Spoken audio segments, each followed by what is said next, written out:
Bonjour à tous, alors on se retrouve aujourd'hui dans une petite vidéo courte, c'est une information que Roland m'avait envoyée donc je vais vous la partager. En gros il y a dans l'application un nouvel onglet qui s'appelle Roadside, donc tout en bas, et c'est une assistance Tesla. Donc si vous arrive un des cas qu'on voit ici, il y a même autre, d'ailleurs j'avais été dedans pour voir un petit peu, si on a des soucis de vibration, d'allumage des feux, enfin voilà, on peut, ou écran non fonctionnel, on peut directement faire une demande d'assistance ici.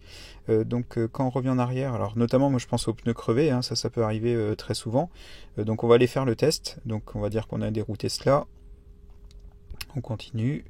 Donc il faut déclarer quelle roue pose problème. Alors on voit justement les barres déjà à jour. Hop, donc on a notre emplacement, on peut l'ajuster si besoin. Il faut dire si on est dehors ou sur une route. Donc là, en l'occurrence, allez, je suis sur une route locale. On peut ajouter des instructions si besoin pour repérer plus facilement. Et donc là, ben voilà, on a les informations et on a notre numéro de téléphone en bas. Et là, on confirme avec demander de l'aide. Donc, alors je vais revenir.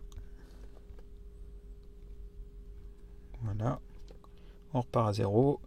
Dans autre, vous pouvez mettre par exemple écran non fonctionnel. Confirmer l'emplacement. Voilà, donc à nouveau avec le numéro, etc. Donc, et en faisant ça, du coup, vous avez l'assistance Tesla qui va vous appeler. Donc, vous allez être contacté par téléphone. Donc, logiquement, c'est assez rapide. Alors, si certains l'ont déjà utilisé et que malheureusement, ils ont dû l'utiliser, vous pouvez me faire vos retours en commentaire sur le délai que vous avez eu entre le moment où vous avez déclaré et le moment où vous avez été appelé. C'est une assistance qui est ouverte 365 jours par an, 24 heures sur 24. Donc, ça, c'est plutôt cool.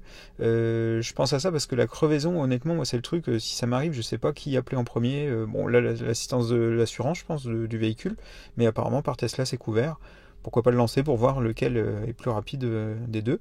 Donc c'est vrai que ça c'est plutôt cool d'avoir une assistance. Et puis si c'est quelque chose, on va dire en dehors de la crevaison et puis que c'est spécifique à Tesla, bah, ça peut être sympa également de l'avoir.